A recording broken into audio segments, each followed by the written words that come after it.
ஏற்கனவே அண்ணன் சீமான் அவர்கள் இந்த டிசம்பர் மாதம் ஆச்சுன்னா போன ஆண்டும் சரி இந்த ஆண்டும் சரி இந்த பெரியாரை போட்டு பொழக்கிறேன்னு தொடங்கிடுறாரு. அது தொடங்கி சரி ஒரு ஒரு காலகட்டத்தோட முடிஞ்சிடும். பெரும்பாலும் போன ஆண்டு அதான் நடந்துச்சு.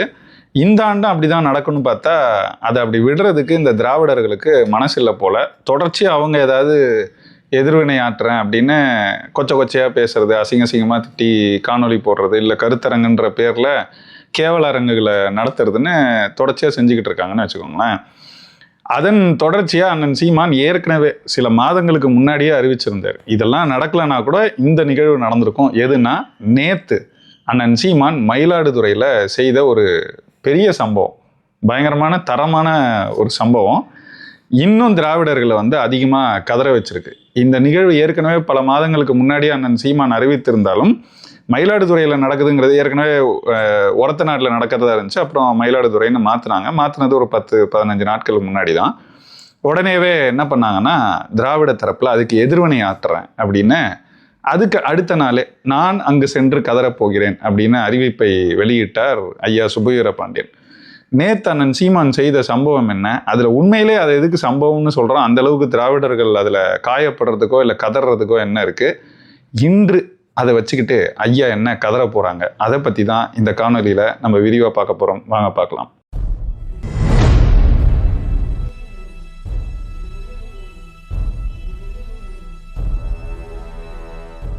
அனைவருக்கும் வணக்கம். பெரியாரை பேணாதொழுகிர் பெரியாரால் பேரா இடும்பை தரும். இது நம்ம ஐயன் வள்ளுவன் அவர்கள் சொன்னது. அப்படின்னா என்ன சொல்ல வர்றாருன்னா, பெரியாரை பேணாதொழுகிர், பெரியார்களை, அதாவது பெரியோரை, முன்னோரை அப்படிங்கிறவங்கள நம்ம பேணாவது காத்து அவங்க சொல்படி நடந்து அந்த மாதிரிலாம் செய்யாமல் இருந்தால் பெரியாரால் பேரா இடும்பை தரும், அவங்களாலேயே நம்ம பெரிய, அதாவது மீள முடியாத துயர்களுக்கு உள்ளாவோம் அப்படிங்கிறது தான் அந்த குறள் நமக்கு சொல்கிறது. அப்போது பெரியாரை போற்றணும்ல, பெரியாரை போற்றாமல் இருந்தால் தவறு தானே. அப்போ நம்ம பெரியாரை இவ்வளோ திட்டுறோமே, அப்போ நமக்கு பேரா இடும்பை தருமா அப்படின்ற கேள்வி வரும். அந்த இடத்துல தான் அதுக்கு பதில் சொல்கிறது போல், ஏன்னா நம்ம எப்பவுமே வள்ளுவன் படி நடக்கணுங்கிறதுனால அதுக்கு பதில் சொல்கிறது படி, யார் பெரியார், எந்த பெரியாரை நாங்கள் திட்டுறோம், எந்த பெரியாரை நாங்கள் போட்டுறோம், திட்டுறது ஏன் திட்டுறோம், போட்டுறது ஏன் போட்டுறோம், திட்டுற தரப்பு எந்த மாதிரி நடந்திருக்கு, உண்மையிலேயே பெரியார்னு சொல்கிற மாதிரி தான் நடந்திருக்கா, இல்லை அது சிறியாரா, இல்லை நம்ம புகழ்கிற தரப்பு போட்டிருக்கிற தரப்பு உண்மையிலேயே பெரியாரா அப்படிங்கிறத தான் நேற்று அண்ணன் சீமான் ஒரு கூட்டத்தை போட்டு மயிலாடுதுறையில் மிக விரிவாக ஒரு 1.25 மணி நேரம் பேச்சு. எல்லாருமே கட்டாயம் அதை பார்க்கணும். அது கூட எப்படின்னா ஒரு கடலை சுருக்கி கொடுக்கறது போல். ஏன்னா அவ்வளவு நம்மளுடைய முன்னோர்கள் நமக்கு செய்திருக்கிறாங்க. அந்த முன்னோர்கள் எல்லாரையும் வரிசைப்படுத்தி, நீங்கள் எப்போவுமே நாம் தமிழர் கட்சி கூட்டங்களுக்கு போய் பார்த்தீங்கன்னா, கூட்டம் நடக்குதுன்னா கூட்டத்துக்கு 2 புறத்துலேயும் இந்த பதாகைகள் வைக்கப்பட்டிருக்கும். அதில் மொழிப்போர் ஈகியர், எல்லை போராட்ட தியாகிகள், அதுக்கப்புறம் நம்ம மொழிக்காக, இனத்துக்காக, மண்ணுக்காக போராடினவங்க, வேலை செய்தவங்க, புலவர்கள், அறிஞர்கள் அப்படின்னு எல்லாருக்கும் பதாகைகள் வைக்கப்பட்டிருக்கும். இது பெரும்பான்மையான கூட்டங்களில் இது கட்டாயம் நடக்கும். இந்த நடைமுறையை நீங்கள் பார்த்துருக்கக்கூடும். அதே மாதிரி தான் நேற்றும் இந்த பெரிய முன்னோர்கள், நம்மளுடைய முன்னோர்களாக நம்ம பார்க்குறவங்க எல்லாருக்கும் இந்த பதாகைகள் வைக்கப்பட்டிருந்தது. திட்டத்தட்ட இது வரைக்கும் எந்த கூட்டத்திலையும் அண்ணன் சீமானுக்கு அவ்வளோ நேரம் எடுத்து அவங்க ஒவ்வொருத்தரை பற்றி கருத்துக்களை அண்ணன் சீமான் பேசி கேட்டிருக்க வாய்ப்பு இல்லை. நேற்று அந்த வாய்ப்பை அவரே உருவாக்கி கொண்டார். ஏன்னா பெரியார்னு இங்கே ஒருத்தருக்கு ஒரு பிராண்டிங் பண்ணி வச்சுருக்கிறாங்க, ஈவேராவுக்கு. அந்த ஈவேரா உண்மையிலே பெரியாரா இல்லையாங்கிறது தான் கடந்த 1 மாதமாக, போன ஆண்டும் பேசணும், அப்புறம் கடந்த 1 மாதமாக பேசிக்கிட்டு இருந்தோம். அவர் பேசும்போது ஏன் அவர் பெரியார் இல்லை, ஏன் அவர் சிறியார், ஏன் அவர் வெறும் ராமசாமி தான் அப்படின்றத தொடர்ச்சியாக நம்மளும் பேசுகிறோம், அண்ணனும் பேசுகிறாங்க. அண்ணன் இப்போ பேச வேண்டிய கட்டாயத்துக்கு தள்ளப்பட்டார், அதனால் அவர் பேசுகிறாரு. அப்புறம் நம்மளாமும் அதை பற்றி தொடர்ச்சியாக பேசிட்டு தான் இருக்கும். அப்போது பேசும்போது அதில் வெளிப்படுறது என்னென்னா, அவர் உண்மையிலேயே செய்பவர் தான் பெரியார். அவர் செய்யத்தக்க செஞ்சாரான்னா இல்லை, கேவலமான பல செயல்களை செய்து பிறர் வாட அப்படி தான் வாழ்ந்துட்டு போனார். அப்போது எத்தனை பேர் அவரால் வாடி இருக்கிறாங்க அப்படிங்கிறதெல்லாம் நம்ம சொல்ல வேண்டிய கட்டாயத்துக்கு தள்ளப்படுறோம். அதனால் அந்த செய்திகளை சொல்கிறோம். சொல்லும் போது பெரியாரையே இவங்க இப்படி பேசுகிறாங்க அப்படின்னு இந்த பெரியார் மதத்தை பின்பற்றி பெரியார் மடத்தில் வாழும் இந்த மடையர்கள் தொடர்ச்சியாக பேசிக்கிட்டு இருக்காங்க. அப்போ அதுக்கு எதிர்வினையாக எங்களுக்கு பெரியார்கள் உண்டுப்பா, எங்களுக்கும் பெரியார்கள் உண்டு, நாங்கள் அவங்கள போட்டிருக்கிறோம், இவர் பெரியார் இல்லை அவ்வளோதான் அப்படின்றத விளக்குறதுக்கு இவர்கள் ஒவ்வொருவருடைய பெயரையும் சொல்லி அவர்கள் ஏன் நமக்கு பெரியார் அப்படின்னு அண்ணன் சீமான் அவர்கள் மிக விரிவான ஒரு பேச்சு. எல்லாரும் ஒவ்வொரு தமிழரும் பார்க்கணும். அது பார்க்கும்போது என்ன ஆகும்னா இவர்களோட பெயர்கள் அதில் ஒரு பாதி பேர் பெயர் பொது சமூகத்தில் எல்லாருக்கும் தெரிஞ்சிருக்கும், மீதி பேரோட பெயர் கூட பொது சமூகத்துக்கு தெரியாமல் தான் இருக்கும். அப்போ அந்த பெயர்களை தெரிந்து கொள்ள பயன்படும். அந்த பெயர்களின் வழியாக உங்கள் வரலாற்று தேடல். அப்போ இவர் மற்றவர்களுக்கு கூட அண்ணன் சீமான் சொல்கிறாங்க, ஒரு வரி 2 வரியில தான் அவர் சொல்ல முடியும். ஏன்னா 1.25 மணி நேர பேச்சில் இவ்வளவு பேரை பற்றி சொல்லணும்னா ஒவ்வொருத்தரை பற்றியும் ஒரு மணி நேரம் பேசலாம். அந்தளவுக்கு செய்திகள், அந்தளவுக்கு பணிகள் ஆற்றியவங்க அவங்க. அப்போ அவங்கள பற்றி சொல்லணும், ஆனால் 1.25 மணி நேரத்தில் சொல்லணும் போது ஒரு சின்ன அவங்களோட பங்களிப்பு என்னங்கிறத சுருக்கமாக ஒரு 1/2 நிமிடம் 1 நிமிடத்துக்குள்ளே ஒவ்வொருத்தரை பற்றியும் அண்ணன் சீமான் சொல்லிகிட்டே போனாங்க. அது உங்களுடைய வரலாற்று தேடல், வரலாற்று புரிதலுக்கு, தெளிதலுக்கு உதவுற ஒரு பேச்சு. இது ஒரு தொடக்க புள்ளி அண்ணன் சீமான் நேற்று வைத்தது. சரி, அப்படி பெரியார்னு அண்ணன் சீமான் யாரை பற்றிலாம் பேசினாங்க அப்படின்னா, அந்த பேச்சு தொடக்கத்தில் வந்து இந்த திராவிட பொங்கல்னு இவங்க பேசிக்கிட்டு இருக்கிறத பற்றிலாம் பேசிட்டு இந்த தலைப்புக்குள்ளே வந்துட்டார். வந்த உடனே அவர் முதல் எடுத்தது வந்து நம் இனத்தின் பெரியார், நம்மளுடைய பதாகைகளில், அடையாள அட்டையில், எல்லாத்துலேயும் உறுப்பினர் அட்டையில் எல்லாத்துலேயும் நம்ம பார்க்கக்கூடிய ஐயா நம்மாழ்வார் அவர்கள் நஞ்சில்லா உணவு நம்ம சாப்பிடணும் அப்படிங்கிறதுக்காக ஒரு பெரிய விழிப்புணர்வையே ஏற்படுத்திட்டு போனவர். என் வாழ்விலும் தனிப்பட்ட முறையில் இது பெரிய அளவுக்கு ஒரு மாற்றத்தை, என்னுடைய உணவு பற்றின தெரிதல், என்னுடைய அரசியல் பற்றின புரிதல்லாம் கூட ஒரு பெரும் மாற்றம் அடைவதற்கான தொடக்க புள்ளியாக ஐயா நம்மாழ்வாருடைய இறப்பு தான் இருந்துச்சு. அது ஏற்கனவே சில நேர்காணல்கள்லாம் பதிவு செஞ்சுருக்கேன், வேணும்னா இன்னொரு நாள் விரிவாக அதை பற்றி பேசுவோம். அப்போது அவர் தான் உண்மையிலே நமக்கு பெரியார் அப்படின்னு சொல்லி அவர்கிட்ட இருந்தான் தொடங்கினார். அவரை பற்றி சொன்னார். அடுத்தது நெல் ஜெயராமன் ஐயா. நம்ம வந்து நம்மளுடைய மரபு நெல் வகைகள் இருக்குல்ல, அது எல்லாத்தையும் இழந்துட்டோம். இந்த குட்டைப்பயிரெலாம் வந்த பிறகு 3 மாதத்தில் 4 மாதத்தில் நம்ம அறுவடை செஞ்சிடலான்ட்டு நம்மளுடைய பயிர்களான பல நெல் பயிர்களை நம்ம இழந்துட்டோம். அதெல்லாம் தேடி 200க்கும் மேற்பட்ட நெல் வகைகளை மீட்டுருவாக்கம் செய்து மீண்டும் அந்த விதைகளை சேகரித்து அதை திரும்பவும் நடவு செஞ்சு அதோட நெல் விதைகளை வந்து இன்னும் அதிகப்படுத்தி இன்னைக்கு நம்ம ஓரளவுக்கு அந்த மரபு நெல் வகைகளை வாங்கி சாப்பிடக்கூடிய நிலையை உருவாக்கியது ஐயா நெல் ஜெயராமன் அவர்கள். அவரை பற்றி அடுத்து சொன்னார். அவர் நம்ம இனத்திற்கு பெரியார் அப்படின்னு அவரை சொன்னார். அடுத்தது விஸ்வநாத தாஸ் ஐயா அவர்கள். அவர் வந்து சுதந்திர போராட்ட, விடுதலை போராட்ட காலகட்டத்தில் இந்த நாடகங்கள் வழியாக பெரிய விழிப்புணர்வை ஏற்படுத்தினார். காந்தியை தமிழ்நாட்டில் பெரிய அளவுக்கு கொண்டு போய் சேர்த்தவர்களில் இவருடைய பங்கே ரொம்ப பெருசு. காங்கிரஸ்காரங்க போற்றி இருக்கணும், போற்றவில்லை. அதுதான் இதில் இருக்கிற துயரம். காந்தி தமிழ்நாட்டில் தமிழர்களுக்கு பெரிய அளவுக்கு போய் சேர்ந்ததற்கான முதன்மை காரணம் ஐயா விஸ்வநாத தாஸ். அவர் 29 முறைன்னு நினைக்கிறேன் அவர் வந்து சிறைப்படுத்தப்பட்டார் ஆங்கிலேய ஆட்சியில். எதுக்கு? இவர் போடுற நாடகம் அந்த அளவுக்கு விழிப்புணர்வை ஏற்படுத்துதுங்கிறதுக்காக. அன்றைய காலகட்ட வெள்ளைக்கார கருணாநிதிகள் அன்றைய காலகட்டத்தில் இருந்த விடுதலை போராட்ட வீரர்களை இப்படி தான் திரும்ப கைது பண்ணி உள்ளே போட்டுக்கிட்டே இருந்தாங்க. அப்போ அவர் நம் இனத்திற்கு பெரியார். அவரை நம்ம மறந்துட்டோமே. அப்போ அவரும் நம்ம இனத்துக்கு பெரியார் அப்படின்னு. அப்புறம் மொழிப்போர் ஈகியர் பற்றி சொல்ல ஆரம்பித்தார். அதில் குறிப்பாக முதல்ல மொழிக்காக உலகத்திலேயே கூட பதியப்பட்ட வரலாற்றில் பார்த்தா என் மொழி செத்துவிடக்கூடாதுன்றதுக்காக போராடி செத்த முதல் மறவர் ஐயா நடராசன் அவர்கள் தான். அவருக்கு பிறகு தாளமுத்து அவர்கள். இதெல்லாம் 39 முதல் மொழி போராட்டத்தில். அதுக்கு பிறகு 2ஆம் மொழி போராட்டம் 48 ஒன்று நடந்தது பார்க்குறோம். அதுக்கு பிறகு அதை 3ஆம் அல்லது 4ஆம் மொழிப்போர்னு சொல்லப்படுற இந்த 65 நடந்த மொழிப்போர் இருக்கு இல்லையா, அந்த மொழிப்போர் காலகட்டத்தில் முதல் ஈகியா சின்னசாமி, கீழப்பழுவூர் சின்னசாமி, அவர்கிட்ட இருந்தால் அது தொடங்குது. அவர் மாண்டார். அவர் மாண்ட போது அவர் சாதி சொல்லி, அவர் ஒரு முதலியார், அவர் வந்து வீட்டில் இருந்த பிரச்சனையினால, கடன் தொல்லையினால செத்துட்டாரு அப்படின்னு சொல்லி இந்த அவதூறை அவர் இறந்த அடுத்த 2 நாட்களுக்குள்ள பரப்பியவர் இந்த ஈவேரா என்கிற சனியன் தான். அப்போ அவரை எப்படி நாங்கள் பெரியார்னு சொல்ல முடியும்? எங்களுக்கு பெரியார் யாரு? கீழப்பழுவூர் சின்னசாமி தான். எங்களுக்கு அவர் சாதியோ மதமோ முக்கியம் இல்லை. அந்த இடத்துல என் மொழி செத்து விடக்கூடாதுன்னு தெளிவாக எழுதி வச்சுட்டு சாவுறார். அதுவும் யாருக்கு எதிராக? அண்ணாதுரைக்கு எதிராக. அண்ணாதுரை இதோட அந்த போராட்டத்தை நிறுத்திக்கோங்கன்னு 65 அறிவிக்கிறார்.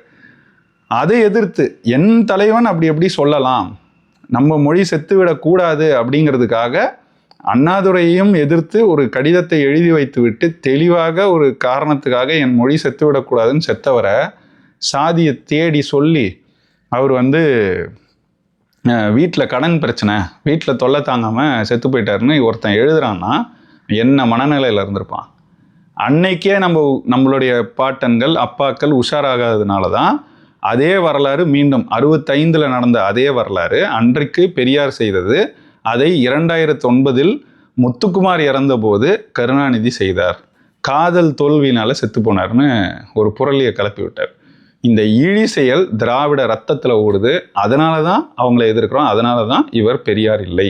நமக்கு யார் பெரியார்? கீழப்புழூர் சின்னசாமி, கோடம்பாக்கம் சிவலிங்கம், விருகம்பாக்கம் அரங்கநாதன்னு வரிசையாக மொழிப்பொறியியரோட பெயர்களை சொல்லி இவங்களாம் தான் நமக்கு சிவகங்கை ராஜேந்திரன் எல்லார் பேரையும் சொல்லி இவங்களாம் தான் நமக்கு பெரியார் அப்படின்னு சொல்லி பேசினாங்க.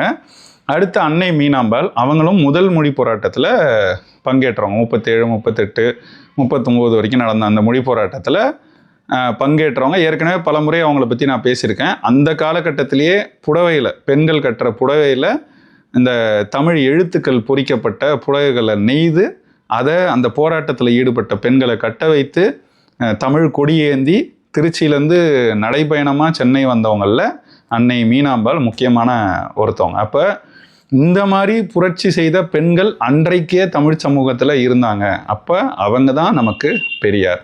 அதே மாதிரி அஞ்சலை அம்மாள் விடுதலை போராட்டத்தில் 3 முறைக்கு மேலே அவங்க சிறைப்பட்டவங்க.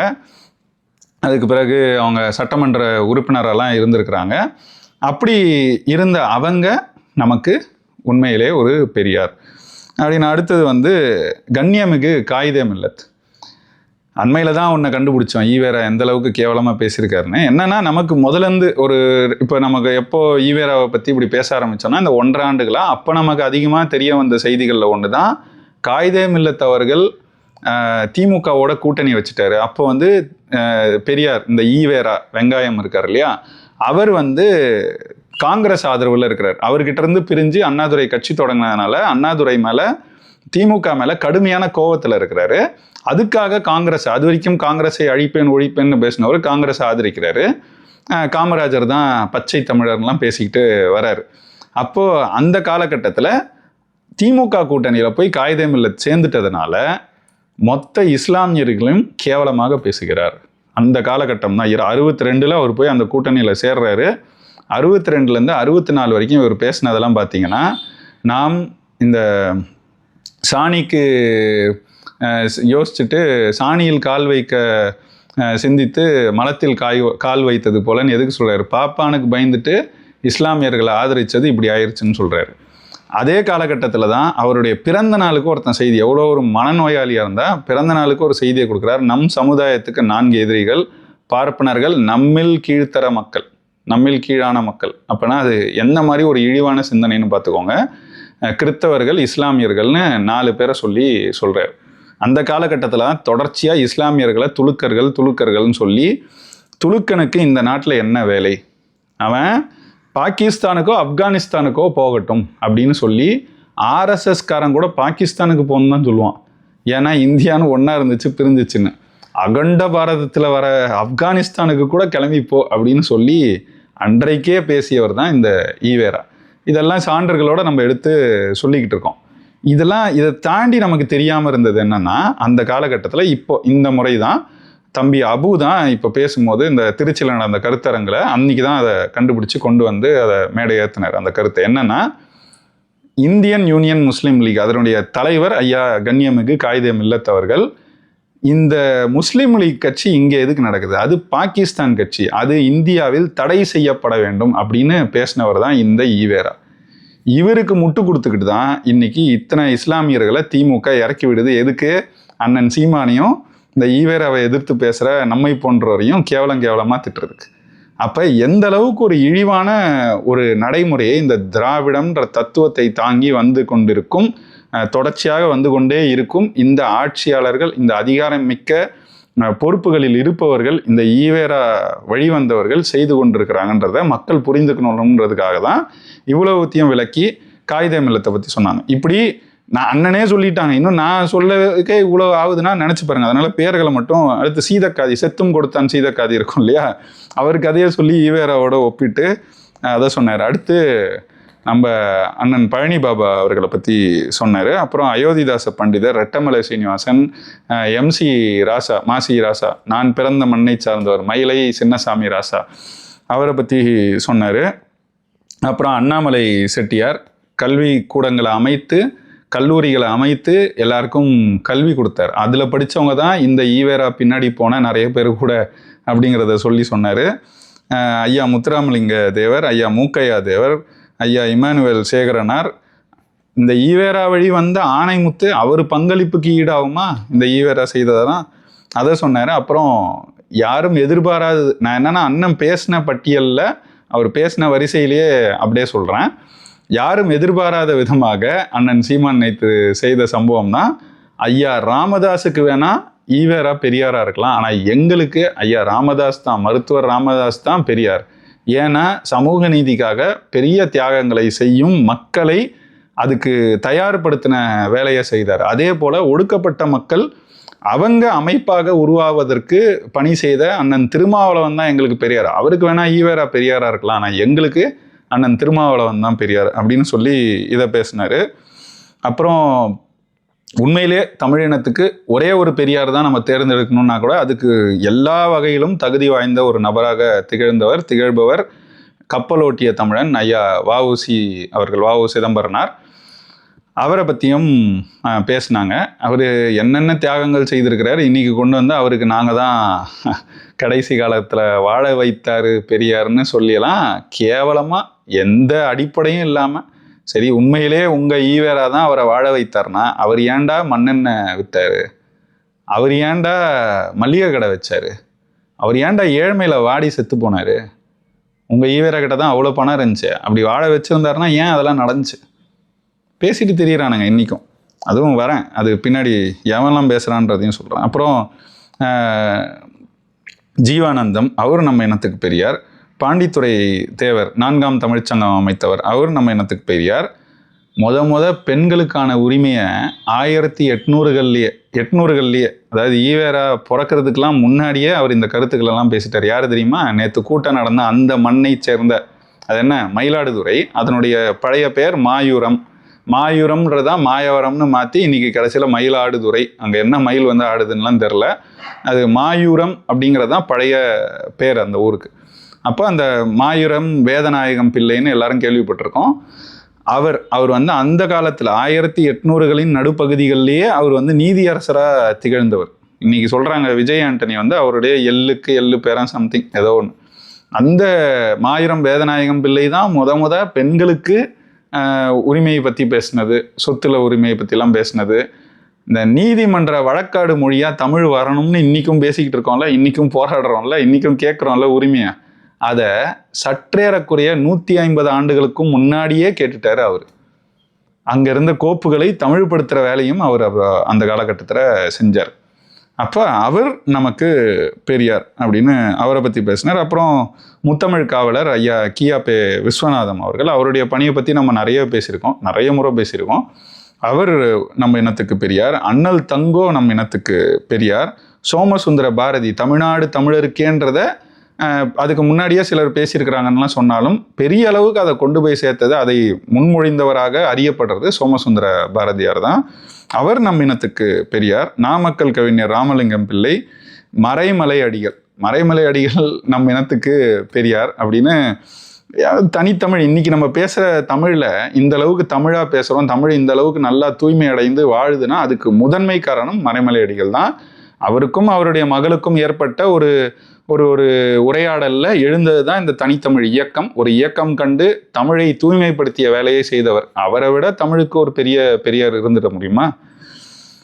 அப்புறம் குன்றக்குடி அடிகளார், அப்புறம் திருமுருக கிருபானந்த வாரியார், தேவநேய பாவாணர், ராமானுஜர், இந்த ஒடுக்கப்பட்ட மக்களையும் கோயிலுக்குள்ளே கொண்டு போகிறதுக்கு நாங்கள் தான் செய்தோன்னு எதுவுமே செய்யாத இந்த ஈவேரா வகையராக்கள் பேசும்போது உண்மையிலேயே 1000 ஆண்டுகளுக்கு முன்னாடி செய்தார். அவரை பற்றி ஐயா கருணாநிதியே நாடகம்லாம் எழுதினார்.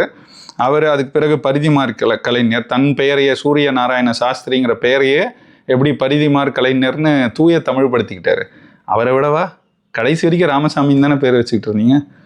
அப்புறம் கக்கன், சிங்காரவேலனார், நிறைய இருக்குது. அவங்கள பற்றிலாம் ஒவ்வொருத்தரை பற்றியுமே எனக்கும் கூட பேசணும்னு தான் விருப்பம், ஆனால் ரொம்ப நேரம் ஆகிடுமேன்னு. திருவி கல்யாண சுந்தரனார், அப்புறம் ஈழத்து சிவானந்த அடிகள், விபுலானந்த அடிகள், தனிநாயகம் அடிகள், இவங்க 3 பேருமே வந்து ஈழத்தை சார்ந்தவங்க. அதிலும் தனிநாயகம் அடிகள்லாம் கிறித்தவர். அவங்க மதம் பரப்ப அப்படிலாம் வரல, அவங்க தமிழ் பரப்ப தான் இங்கே வந்தாங்க, இங்கே வாழ்ந்தாங்க. ஈழத்து சிவானந்த அடிகளும் அவர் ஒரு மடத்தை சார்ந்து கரூர் மடத்தில் தான் இருக்காரு. ஆனால் அவர் மடத்திலேயே இல்லை, தமிழ் காக்கிறதுக்காக தெருவில் இறங்கி பிச்சை எடுத்தார் இந்த தமிழ்நாட்டு தெருக்களில். அப்போது இவங்களாம் தான் உண்மையிலே நம்ம இனத்துக்கு பெரியார். அப்புறம் சீபா ஆதித்தனார், மாப்போசி, இந்த எல்லை போராட்ட வீரர்கள், அவங்கள பற்றியும் பேசினார். அப்புறம் பட்டுக்கோட்டை கல்யாண சுந்தரனார், கண்ணதாசன் எவ்வளவு தமிழ் பணி ஆற்றிருக்கிறார், அவர் நம்ம இனத்துக்கு பெரியார். பச்சையப்ப முதலியார் கல்லூரி அமைச்சு இந்த ஈவேரா வகைராக்கள் படிக்கிறதுக்கு உதவினார் இல்லையா, அவர் பின்னாடி போனவங்க நிறைய பேர் இந்த பச்சையப்பா கல்லூரியிலையோ அல்லது அண்ணாமலை பல்கலைக்கழகத்திலையோ படிச்சுட்டு வந்தவங்க தான். அப்போ அவர் பெரியார். இங்கேயே எத்திராஜ்னு ஒரு கல்லூரியை வச்சவர், அவர் பெரியார். ஜம்புலிங்க முதலியார் இன்றைக்கும் நெய்வேலியில் நடக்குது இல்லையா, அந்த அவருடைய நிலத்தில் தோண்டும் போது எண்ணெய் வரதை கண்டுபிடிச்சி, கறி வரதை கண்டுபிடிச்சி, அவர் அதை நாட்டுக்காக அவ்வளவு பெரிய நிலத்தை, அவர் சொந்த நிலத்தை ஒப்படைத்து நாடு முன்னேறுவதற்காக, மக்களுக்கு ஒரு வேலை கிடைப்பதற்காக ஒரு வழியை அமைச்சார் இல்லையா, அவர் பெரியார். நீங்கள் என்ன செஞ்சீங்க? கல்லூரி கட்டினீங்க. கல்லூரியில் யாரையாவது இலவசமாக படிச்சுக்கிட்டோன்னு கொடுத்தீங்களா? அதை ஒரு நிறுவனம் போல், பணம் செய்யும் நிறுவனம் போல் கொழுத்து திரியிறீங்க. அப்போ நீங்கள் பெரியாரா, ஜம்புலிங்க முதலியார் பெரியாரா? அப்புறம் அத்திப்பாக்கம் வெங்கடாசலனார்னு, அவர் அப்போவே இந்த முற்போக்கு கருத்துக்களை, இந்த ஈவேரா எடுத்து பேசின பல கருத்துக்களை அவர் பேசினது தான். அப்போ அவர் பெரியாரா, நீங்கள் பெரியாரா அப்படிங்கிற கேள்விகளை தான் அண்ணன் சீமான் முன்வைத்தாங்க. உடனே பார்த்தீங்கன்னா இந்த எல்லாரையுமே ஈவேரா வந்து ரொம்ப போற்றி பாதுகாத்தார் அப்படின்னு சொல்லிட்டு வரானுங்க. யார் வரானுங்கன்னா, தமிழுக்கு உண்மையிலே நல்ல தொண்டாற்றிய சிலர், அவங்களுக்கும் வழித்தோன்றல், அவங்க குடும்பம்லாம் இருக்கும் இல்லையா, அதில் தேவையில்லாமல் பிறந்த சில பிள்ளைகள்லாம் இருக்குது. அந்த மாதிரி கழிசடைகள் தான் யார்? அறிவாலயத்தின் ஒட்டு திண்ணைகள், அறிவாலயத்தின் ஏவல் நாய்கள் உட்காந்து எழுதிக்கிட்டும் பேசிக்கிட்டும் தெரிஞ்சுக்கிட்டு இருக்குங்க. அந்த மாதிரி ஒரு ஏவல் நாய் ஒன்று எழுதிக்கிட்டே இருக்குது, பேசிக்கிட்டே இருக்குது. என்னன்னா, மறைமலை அடிகளை எப்படிலாம் காத்தாரு தெரியுமா அப்படின்னு. எப்படி காத்தாரு? அந்த திடலில் உட்காந்து பேசுகிறாங்கடா பைத்தியக்கார பயல, அந்த திடலில் உட்காந்து பேசுகிறாங்க. மறைமலை யார்? மதிமாறன் ஒருத்தன் இருக்கான்ல, அங்கே அந்த ஆள் பேசியிருக்கிறார், போய் கேளு. என்னன்னா, மறைமலை அடிகளை வந்து ஈவேரா இந்த ராமாயணத்தை எதிர்க்கலாம் வாங்கன்னு சொன்ன உடனே அவர் சைவர் இல்லையா, உடனே வந்து எல்லா கருத்துக்களையும் எடுத்து கொடுக்குறாரு. உடனே அதெல்லாம் வச்சு இவர் ராமாயணத்தை போட்டு பொலன்னு பொழக்கிறாரு. ஒரே மறைமலை அடிகளுக்கு ஒரே மகிழ்ச்சி. அப்புறம் கொஞ்ச நாள் கழித்து அவர்கிட்ட கேட்குறாங்க, நீங்கள் இப்படி அவர் கொடுக்குறத வச்சுட்டு அடிக்கிறீங்களே, அவர் சைவத்தை பின்பற்றுறாருன்னா இருங்கன்ட்டு அதுக்கப்புறம் சைவத்தை அடித்தார். அதுக்கப்புறம் மறைமலை அடிகள் கோச்சிக்கிட்டு போயிட்டாரு அப்படின்னு. இதெல்லாம் பெருமையாக பேசுகிறாங்க. நீங்கள் சைவம் வைணவங்கிறது நம்மளுடைய மதம், இந்துன்ற மதத்தை எதிர்க்கிறதுக்கு நம்ம இதெல்லாம் முதன்மைப்படுத்தியிருந்தா அந்த இடத்துல சரி செஞ்சுருக்கலாம். அதைத்தான் மறைமலை அடிகள் முன் வச்சார், காசு பிள்ளை முன் வச்சார். அவங்க தமிழர் மதம், தமிழர் சமயம்னு 2 பேரும் நூல்கள் எழுதி வெளியிட்டதெல்லாம் இந்த விழிப்புணர்வை ஏற்படுத்த தானே. அப்போ அதை சரியாக செஞ்சுருக்கணும்ல. அவங்கள எதிர்த்து அடிச்சுட்டு அதை பெருமையாக பேசிக்கிறான் இவன். அந்த கழிசடைகளோடு சேர்ந்து நின்றுக்கிட்டு இங்கே இன்றைக்கும் அன்றைக்கு மறைமலை அடிகளும் காசு பிள்ளையும் அவர்களுடைய அந்த சமகாலத்தில் இருந்தவங்களும் நாங்கள் இந்துக்கள் அல்லன்னு என்ன கருத்தை பேசினாங்களோ அந்த கருத்தை இன்றைக்கும் பேசிக்கிட்டு இருக்கிற பிள்ளைகளை பார்த்து கேவலமாக பேசுறதுக்கு உங்களுக்கெல்லாம் எப்படா மனசு வருது? இதுக்காடா உங்கள் அப்பா பெற்று போட்டு போனார் அப்படிங்கிற கேள்வி தான் இந்த புலவர்களுடைய பிள்ளைகளாக அதை மட்டுமே தகுதியாக வைத்து கொண்டு மேடைகளில் ஏறி வெறும் வாய் வசனம் மட்டும் பேசிட்டு வர இந்த அறிவாலயத்தின் ஒட்டு திண்ணைகள், பிச்சைக்கார நாய்களுக்கு இதெல்லாம் நம்ம சொல்ல வேண்டியிருக்கு. இப்போ அது மட்டும் இல்லை, திருநாவுக்கரசுன்னு மறைமலை அடிகளுடைய மகன், அவர் வந்து இவர் வீட்டுக்கு போனாராம். அப்போ இவர் புலாலே சாப்பிடாம இருந்தாராம். ஏன்னா அவர் வந்து புலால் சாப்பிடாத நபருங்கிறதுனால அவருக்காக புலாலே சாப்பிடாம இருந்தார். பார்த்தீங்களா பெரியார் எப்படிலாம் செஞ்சார்னு? எதாவது பேசுறீங்க. காசு பிள்ளை இருந்தார், அவருக்கு கடைசி காலத்தில் காசு கொடுத்தாரு, இவர் தான் உதவுனார். அப்படி தான் அவர் கடைசி காலத்தை செலவழித்தார். ஏன்னா அவருக்கு வந்து முடக்குவாதம் வந்துடுது. அதுக்கு பிறகு இவர் கொடுத்த உதவியினால தான் அவர் வாழ்ந்து இறந்து போனார் அது வரைக்கும் அப்படின்னு சொல்லி இதை எல்லா இடத்துலையும் பேசுவாங்க. அப்படி உண்மையிலே எல்லாருக்கும் காசு கொடுக்குற நபரா ஈவேரா? அவர் கூட இருந்த பட்டுக்கோட்டை அழகிரிக்கு என்ன நடந்துச்சு? ஏன் அவரை காப்பாற்றலை, இல்லை அவரை இந்த அளவுக்கு உதவி செய்யலை? இன்னும் நிறைய பேரை பற்றி பேசலாம், அதுக்கு நாங்கள் வரல. ஏன்னா நாங்கள் பேசக்கூடிய நபர்களும் தமிழர்கள் தான். அப்போ கடைசியில் இவருக்காக யாரையோ திட்டிக்கிட்டு இருக்க மாதிரி ஆகிடும். எங்களுக்கு அந்த தெளிவு உண்டு, அதுக்கு தான் நாங்கள் எங்கள் பாதையில் சரியாக போகிறோம். ஒன்று சொல்கிறேன், காசு பிள்ளை மறைமலை அடிகள்கிட்ட இருந்தால் இந்த ஏதாவது நாங்கள் இந்துக்கள் அல்ல அல்லது இந்து மத எதிர்ப்புன்னு சொல்கிறோம் இல்லையா, அந்த கருத்துக்கள் எல்லாமே ஈவேரா படித்து ஆய்வு செய்தெல்லாம் வந்தது கிடையாது. அவரே பதிவு செஞ்சுருக்கிறார், இந்த கருத்தெல்லாம் எனக்கு மறைமலை அடிகளும் காசு பிள்ளையும் சொல்லி கொடுத்தாங்க அப்படின்னு. அதையெல்லாம் வாங்கி தான் நான் இந்து மதத்தை எதிர்த்துக்கிட்டு இருந்தேன்னு சொல்லிட்டு அவங்க 2 பேரும் செத்து போயிடறாங்க. ஒருத்தர் 45, இன்னொருத்தர் 50. 1945, 50 அவங்க செத்துடுறாங்க. செத்த உடனே சொல்கிறாரு, மறைமலை அடிகளும் காசு பிள்ளையும் செத்தது என் 2 கையை இழந்தது போல இருக்குன்னு. உனக்கு மூளை இருக்குல்ல, அந்த மூளை சும்மா இருந்துச்சு, அந்த மூளைக்கு கருத்து கொடுத்தவங்க. என் மூளை செயல் இழந்தது போல இருக்கு அப்படின்னு நீ சொன்ன 2 பேரும் என் கையின்னு சொல்கிறான். இவ்வளோ பெரிய ஆட்களை, பெரிய அறிஞர்களை, மறைமலை அடிகள் இல்லாமல் இன்னைக்கு தமிழ் இல்லைங்கிறது இந்த எதிர்த்து பேசுகிற முண்டங்களுக்கு தெரியும். அப்புறம் எதுக்கு பேசுகிறானுங்க? அவங்கள கையின்னு சொல்லி சிரமப்படுத்தி தான் பேசுகிறான், ஏதோ பெருமைப்படுத்துறது போல. இந்த பைத்தியக்காரனை ஆதரிச்சுக்கிட்டு இவங்களை நீ சிரமப்படுத்திட்டு நீ தமிழுக்கு பேசுகிறன்னா என்ன ராசா இதெல்லாம்? இது எல்லாத்தையும் தாண்டி பெரிய உருட்டு என்னன்னா, வஉசிக்கு கடைசி காலத்தில் இவங்க தான் உதவுனாங்களாம். உங்களெல்லாம் அன்றைக்கே செருப்பால் அடிச்சிருங்க. நான் திரும்ப திரும்ப ஏற்கனவே பேசும்போது கேட்டேன், வஉசிக்கு உண்மையிலே இந்த ஆள் உதவினார்னா எதனால் மண்ணெண்ணெய் விற்றார், எதனால் மல்லிகை கடை வைத்து ரொம்ப ஏழ்மையில் வாழ்ந்து கடைசியில் ஏழ்மையிலேயே செத்து போனார் சொல்லுங்கள்? இவர் தான் கொடுத்துட்டார்ல காசு, நல்லா வாழ்ந்துருக்கணும்ல ஒரு வஉசி. ஏன் வாழலை? எப்படி வாழ்ந்தவர், எப்படிப்பட்ட குடும்பம் எல்லாம் தெரியும் தானே. எல்லாத்தையும் எதுக்கு இழந்தார்? இந்த நாட்டுக்காக, நாட்டு விடுதலைக்காக. என்ன பிழை தெரியுமா? தமிழர்கள்ட்ட எதையும் ஆவணப்படுத்தவில்லை. நம் தமிழ் முன்னோர்கள் செய்த பிழை தான். இந்த நாய்கள் எல்லாத்தையும் செய்ததையும் மேலே ஆவணப்படுத்தி அவனுங்களே எழுதி வச்சுக்குவானுங்க, நாங்கள் கொடுத்தோம்னு. கொடுத்ததுக்கு எங்கடா? நீங்கள் கொடுத்ததுக்கு ரெசீட் இருக்கா? இல்லை அந்த தரப்பில் எங்கேயாவது ஆவணப்படுத்தியிருக்காங்களா? காட்டுனா எதுவுமே இருக்காது. நம்ம தரப்பில் யாருமே ஆவணப்படுது. ஒரே ஒரு ஆவணம் இருக்குது, நான் சொல்கிறேன். இந்த கருத்துக்களை வஉசி அவர் சாவும் வரை 36 சாவரார். திராவிட கழகம்னா உருவாகலை. இந்த ஈவேராவும் சுயமரியாதை இயக்கம் தான் வச்சிருக்கிறாரே தவிர அவர் நீதி கட்சியில் போய் சேரலை. அந்த காலகட்டத்தில் அவர் இறந்துட்டார். இறக்கிறதுக்கு முன்னாடி ஆண்டு கியாபே விஸ்வநாதத்தை அழைக்கிறார், என் வீட்டுக்கு வாங்கன்னு சொல்கிறாரு. அவர் வீட்டுக்கு ஒரு நாள் போகிறாரு. ஒரு நாள் முழுக்க பேசியிருக்கிறாங்க. முதலையே அவருக்கு இவருடைய கருத்து ஒத்து வராதுன்னு தெரிஞ்சுட்டு கியாபே விஸ்வநாதம் கிளம்ப பார்க்குறாரு. கிளம்ப விடாமல் உட்கார வச்சு இந்திய விடுதலை ஏன் முக்கியம், அதில் நம்ம எப்படி பங்காற்றணும்னு சொல்லி நிறைய கருத்துக்களை என்ன பேசினார். கிட்டத்தட்ட கியாபேவி எப்படி அதை பதிவு எனது நண்பர்கள்னு அவருடைய நூலில் பதிவு செஞ்சிருப்பார். என்னை வச்சு அருன்னு அறுத்துட்டாருங்கிற மாதிரி தான் சொல்லியிருப்பார். சொன்னதோடு நிறுத்தாமல் அதில் ஒரு பிழையை அவர் செஞ்சுட்டார் ஐயா கியாபே விஸ்வநாதன். என்னென்னா, இன்னும் நிறைய கருத்துக்களை எனக்கு சொன்னார். அந்த கருத்துக்களை பதிவு செய்யும் காலம் இன்னும் வரவில்லை என்று எண்ணுகிறேன், ஒரு நாள் செய்வேன்னு சொன்னார். கடைசி வரைக்கும் செய்யாமலே அவரும் 94, 95 வயசு வரைக்கும் வாழ்ந்துட்டு செத்து போயிட்டார். அவர் சொல்லியிருந்தாருன்னா என்ன சொன்னார், ஏன் இந்த இயக்கத்தோடலாம் போய் நிற்காதுன்னு அவர் சொன்னாருங்கிறது வெளிப்பட்டிருக்கும். ஐயா கியாபேவி செய்த பிழை இன்னைக்கு இந்த நபர்கள்லாம் வஉசியை வாழ வைத்ததே ஈவேரா தான் அப்படின்னு பேசிக்கிட்டு இருக்கும்போது, இல்லைடா அப்படிலாம் இல்லை இங்கே பாரு அப்படின்னு காட்டுறதுக்கு நமக்கு சான்று இல்லாமல் போயிடுச்சு. அது மட்டுமா, தமிழ் புலவர்களை, அறிஞர்களை என்னெல்லாம் பேசினார். தாய்ப்பால் பைத்தியம்னு சொன்னானே இந்த ஆள், அது தெரியாது அவங்களுக்கு? இந்த மாதிரி உன் தமிழில் என்னடா இருக்குன்னு நானும் கேட்குறேன். 40 வருஷமாக ஒரு பையன் முன்னாடி வந்து பேச முடியலையே அப்படின்னு நானே. அந்த ஆள் தான் தமிழுக்கு செஞ்சானா? கம்பனை என்ன சொன்னான்? வள்ளுவனை என்ன சொன்னான்?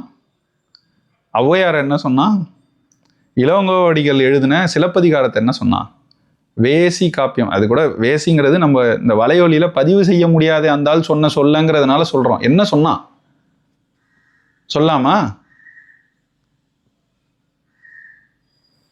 அந்த காப்பியம்னு சொன்னான். அதை இவன்லாம் தமிழுக்கு செஞ்சான். நீங்கள் மேடை ஏறி எப்படா உங்களுக்கு பேசுறதுக்கு மனசு வருது? பாரதிதாசன் இவர் கூடவே இருந்தவர், இவருக்கு ஆதரவு அளித்து தொடர்ந்து பேசினவர், எழுதினவர், பாடல்களை எழுதி தள்ளினவர் இவர் இயக்கத்துக்காக, இவர் செய்த பணிகளுக்காக. ஆனால் அந்த பாரதிதாசன் என்ன தெரியுமா சொன்னார்? அண்ணாதுரை வந்து ஒரு பொற்கிழி வழங்குறார் பாரதிதாசனுக்கு. அந்த பொற்கிழியை பெற்ற பிறகு அண்ணாதுரை தரப்பால் கொடுக்கப்படுது. அதை வந்து இந்த ஈவேரா ஏற்கலை.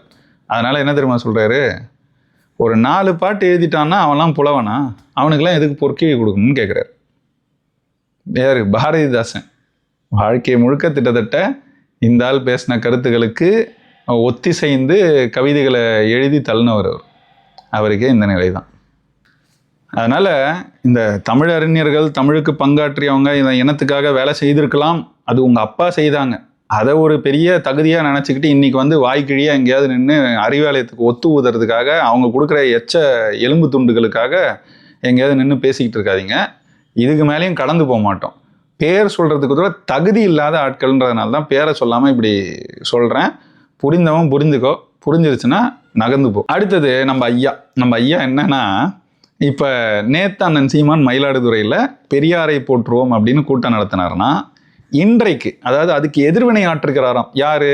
நம்ம ஐயா சுபவீரபாண்டியன். அதே இடத்துல, அதே மயிலாடுதுறையில், அதே சின்னக்கடை வீதியில் ஒரு கூட்டம் போட்டிருக்கிறார். பெரியார் ஒருவர் தான் பெரியார் அப்படின்னு இந்த ஈவேரா புகழ் பாடப் போகிறாராம். நேற்று அண்ணன் பேசிய பேச்சுகளுக்கு இன்றைக்கு எதிர்வினை ஆற்றப் போகிறாராம் சுபவீரபாண்டியன். நான் ரொம்ப எளிமையாக ஒரு கேள்வி கேட்குறேன். இந்த கான்ட்ராக்டை தானையா நாஞ்சில் சம்பத் ரொம்ப நாளாக உங்ககிட்ட கேட்டிருக்கிறாரு. இந்த கான்ட்ராக்டை நாஞ்சில் சம்பத்துக்கு கொடுத்துருந்தீங்கன்னா அவர் பாட்டு பேசிட்டு பஞ்சம் பொழைச்சிக்கிட்டு உங்கள் கட்சியில் உங்கள் கட்சிக்கு ஆதரவாகவே இருந்துட்டு போயிருப்பாரு. இந்த சுபவீரபாண்டியன் எப்படிப்பட்ட ஆள்னு நீங்கள் இதிலேயே புரிஞ்சுக்கலாம். நாஞ்சில் சம்பத் போன்றவர்களை வெளியேற்றுவதில் இந்த மாதிரி இடம் கொடுக்காமல் பார்த்து கொள்ளும் வேலைகளை எல்லாம் இந்த சுபவீரபாண்டியன் நன்றாக பார்த்து கொள்வார். இது உங்களுக்கெல்லாம் தெரியாதுல்ல, இதுதான் சுபவீரபாண்டியன். இந்த மாதிரி ஈனச் செயல்களை செய்யக்கூடியவர் தான் இந்த நம் ஐயா பேராசிரியர் சுபவீரபாண்டியன் அவர்கள். அவர் வந்து இன்றைக்கி பேச போகிறாரா? என்ன பேசுவார்? இப்போ நான் சொன்னேன்ல, இந்த எல்லா பேர்களையும் இந்த எல்லா பேரும் அவர் சொல்ல மாட்டார். சில பேர்களை சொல்லி அவர்களுக்கு பெரியார் என்ன செய்தார் தெரியுமா அப்படின்ட்டு இப்போ நான் சொன்னேன்ல, இந்த எதிர் தரப்பு என்னென்ன உருட்டிக்கிட்டு இருக்காங்கன்னு அதையெல்லாம் இன்றைக்கி உருட்ட போகிறார் அந்த இடத்துல. இதுதான் நடக்க போகுது. இதில் இவருக்கு கூட சேர்ந்து ஒத்து சேர்ந்து ஊதுவதற்காக கரு பழனியப்பன், சுப வீரபாண்டியன், கரு பழனியப்பன். புரிஞ்சிச்சுல உங்களுக்கு? புரியணும். புரிஞ்சாதான் உங்களுக்கு அந்த தெளிவு வரும். இவங்கெல்லாம் வந்து அங்கே பேச போகிறாங்க. பேராசிரியர் ஜெயராமன் ஒருத்தர் இருக்கார், அவரும் அங்கே வந்து பேச போகிறார். பயங்கரமாக பேசுவார், நீங்கள் கேளுங்க, ஒரே சிரிப்பாக தான் இருக்கும். நல்லா சிரிப்பாலாம் பேச கற்றுக்கிட்டார். அவரே உடல் மொழி இப்படி அப்படிலாம் பண்ணி அந்த மாதிரிலாம் பேசுவார் கொஞ்சம் நல்லா. பார்த்தீங்கன்னா சிரிப்பாக தான் இருக்கும். அவர் கும்பகோணத்தை சேர்ந்தவர் தான். தமிழ் தேசியம் பேசினவர், இந்த திராவிடத்தை எதிர்த்தவர் எல்லாம் பண்ணிட்டு இன்றைக்கி கடைசியில் இந்த அறிவாலய ஒட்டுத்திணைகளில் ஒருத்தராக மாறி போயிருக்கக்கூடியவர். அவ்வளோதான், முடிஞ்சிச்சு. அவங்களாம் எக்ஸ்பைரி டேட் வந்துருச்சு, sell by date, they have crossed the sell by date. அதனால் அவங்க வந்து இந்த மாதிரி பிழைப்பை தேடி இது போன்ற வேலைகளில் ஈடுபட்டு கடைசி காலகட்டத்தை கழிக்க வேண்டிய நிலையில் இருப்பவர்கள். அவங்க வந்து இன்றைக்கி இதெல்லாம் பேசிட்டு பெரியார் தான் பெரியார் அப்படின்னு அவங்க பேச போகிறாங்களாம். நீங்களே பாருங்கள், இவ்வளவு நாள் நம்ம பேசின கருத்துக்கள், இப்போ நான் சொன்ன கருத்துக்கள், இதை உள்வாங்கி நீங்கள் தேடி படிங்க, ஒப்பிடுங்க. ஒவ்வொருத்தரும் செய்ய வேண்டியது என்னென்னா, நேற்று அண்ணன் சீமான் பேசிய பேச்சையோ அல்லது எங்களை போன்றோர் இதை வச்சுட்டு அண்ணன் சீமான் ஏன் சொன்னாங்கன்னா அப்படின்ட்டு கருத்தெல்லாம் சொல்கிறோம், எங்கள் பேச்சுக்களையோ இல்லை இன்றைக்கி சுபவீரபாண்டியன் வந்து எதிர்வினையாக பேச போகிற பேச்சையோ நீங்கள் வச்சுட்டு நம்பணும் தேவையில்லை. ஒவ்வொருவரும் இப்போ நாங்கள் சொன்ன பேர்களை வச்சு இன்றைக்கு இருக்கும் இணையத்தில் ரொம்ப எளிமையாக நீங்கள் தேடி படிக்க முடியும். நீங்கள் தேட வேண்டியது பல இடங்கள் இருக்குது. வெறும் கூகுளில் போட்டு விக்கிபீடியாவை படிச்சிங்கன்னா விக்கிபீடியா நம் போன்ற யாரோ ஒருத்தர் அப்டேட் செய்கிறது தான்.